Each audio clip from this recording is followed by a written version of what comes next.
Welcome back. My name is Tanner, and if you're new here, I'm your typical CPA who's striving to live a healthy and balanced lifestyle while working in public accounting. You can also follow me on Instagram at AccountFitness.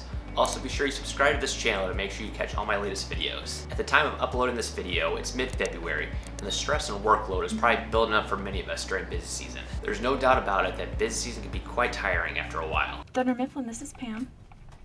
Oh, hi, Jan. He's on a sales call.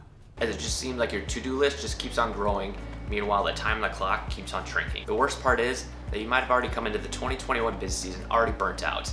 With so many responsibilities to take care of, we can easily get exhausted if we're not taking care of ourselves. I often see the panic and anxiety in the younger staff, especially those going through their first busy season. Having never gone through your first busy season, you never know what's the light at the end of the tunnel or just another train coming head on at you. So I want to create this video right here to highlight 5 tips that I have to fight exhaustion and get your energy levels up. So let's dive right in. Number 1 is you have to eat better. It's hard to be happy if your body's not feeling its best. If you want to feel better, you got to start making small changes to the types of food you use to fuel your body. My advice is simple, and it's to eat more natural, whole foods and less processed ones. Also, drink more water and fewer sodas and energy drinks. It doesn't have to be hard or an all or nothing type of deal in order to create a new habit. Start by adding one good food and eliminating a bad one. Tip number 2 is adding more movement. Adding more movement into your day is an important part of feeling more energized. We've all experienced that feeling of your alarm goes off at 5 a.m., it's dark, and it's cold outside. The last thing you want to do is get up and start working out. But I'm here to tell you that a workout is the best thing you can do for your body and your energy levels, despite that little voice in your head whispering just to stay under those warm covers. It might seem that if you're tired, exercise might not be the best option for you. However, the opposite is true. You might be tired because you're not exercising. I would say 95% of the battle is putting on your shoes. It's a mental thing.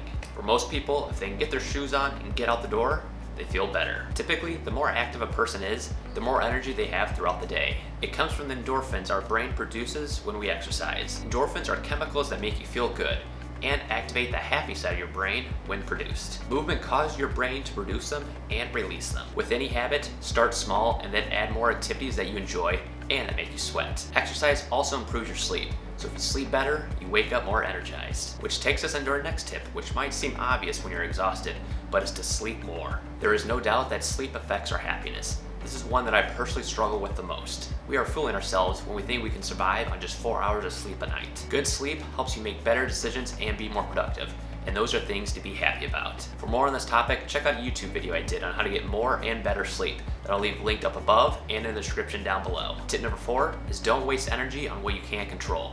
You're just wasting time and energy when you're worrying about things that are just outside of your control. Let go of things you can't control while saving the energy for the things you can. There's no point in getting upset at the traffic that makes you late or the weather just doesn't go your way. What I recommend is create a plan to manage the stress that you can control. Exercising, eating healthy, and getting plenty of sleep are all things you need to do to take care of yourself. You have to take time to manage your stress so that you can operate more efficiently. Adopting good and healthy habits is something you can control. And when you do these habits over and over again, it becomes a routine for yourself. Which takes us to my last tip of establish your routines. People are creatures of habits. A routine offers a way to promote health and wellness through structure and organization. So by making a routine of doing some of the tips I've outlined here, you're well on your way to leveling up your energy. You can better yourself by setting that alarm just a little bit earlier to make time to exercise and eat a healthy and balanced breakfast to fuel your day. Even just a quick breakfast will get you energized. Whether you like to go for a run outside or go to the gym for a bigger workout, it's important that you're making the time to exercise and make a routine out of it. When you get more sleep,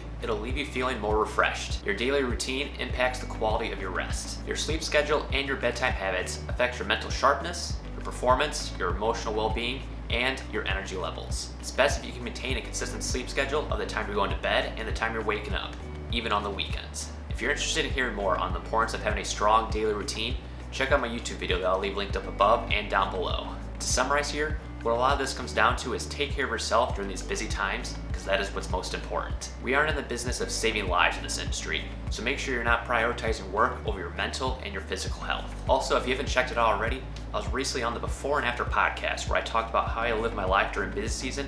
I talk about my CPA exam journey, as well as I outline some tips that I have for those just getting into public accounting. You can listen to this podcast on all the major platforms like Spotify or Apple Podcasts. I'll leave links to this podcast down in my description below. To end here, if you found this video helpful, please consider sharing and hit that like button. Also, be sure to subscribe and hit that notification bell to ensure you catch my next video. Otherwise, thank you all for watching, and I'll see you in the next one.